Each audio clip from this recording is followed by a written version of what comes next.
నమస్తే అన్న అందరికీ నమస్కారం.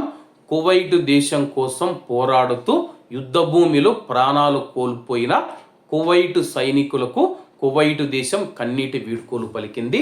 వివరాల్లోకి వెళితే కువైట్ మాతృభూమి రక్షణ కోసం ప్రాణాలను అర్పించిన ఇద్దరు ధీర సైనికులకు కువైట్ ప్రభుత్వం ప్రజలు అశ్రు నాయనాలతో నివాళులు అర్పించారు. ఇరాన్ జరిపిన దాడుల్లో వీరమరణం పొందిన lieutenant colonel Abdullah Emad Al Shara గారు మరియు major Fahad Abdul Aziz Al మజ్మద్లకు సోమవారం సులైబీకాతులోని శ్మశాన వాటికలో పూర్తి సైనిక లాంఛనాలతో అంత్యక్రియలు నిర్వహించారు. సరిహద్దుల్లో విధి నిర్వహణలో ఉన్న సమయంలో ఇరాన్ జరిపిన క్షిపణి దాడుల కారణంగా వచ్చిన శకలాలు తగిలి ఈ ఇద్దరు అధికారులు వీరమరణం పొందినట్లు అధికారులు తెలిపారు.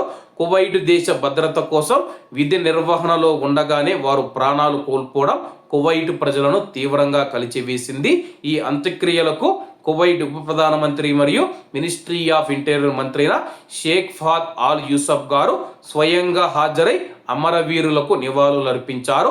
ఆయనతో పాటు సైన్యానికి చెందిన ఉన్నతాధికారులు, భద్రతా బలగాల కమాండర్లు, అధికారులు పెద్ద సంఖ్యలో పాల్గొని తమ యొక్క సహచరులకు గౌరవ వందనం సమర్పించారు. సైనికుల పార్థివ దేహాలను జాతీయ పతాకంతో కప్పి గౌరవ వందనంతో చివరి వీడ్కోలు పలికారు. అనంతరం కుటుంబ సభ్యులు, సైనిక సిబ్బంది, ప్రజలు కన్నీటి పర్యంతమయ్యి వీరులను స్మరించుకున్నారు. కువైట్ దేశ భద్రత కోసం తమ ప్రాణాలను పణంగా పెట్టిన ఈ అధికారుల త్యాగాన్ని కువైట్ యావత్తు గర్వంగా స్మరించుకుంటుంది. వారి సేవలు కువైట్ దేశ చరిత్రలో చిరస్థాయిగా నిలిచిపోతాయని చెప్పి ప్రభుత్వ వర్గాలు పేర్కొన్నాయి. కాగా ఇరాన్ జరిపిన దాడుల్లో మనం చూసుకుంటే క్షిపణి దాడులు ఏవైతే ఉన్నాయో వాటిని పేల్చివేసిన తర్వాత ఆ యొక్క శకలాలు ఆ యొక్క ఇద్దరు సైనికుల మీద పడి వాళ్ళు మరణించిన విషయం అందరికీ తెలిసిందే.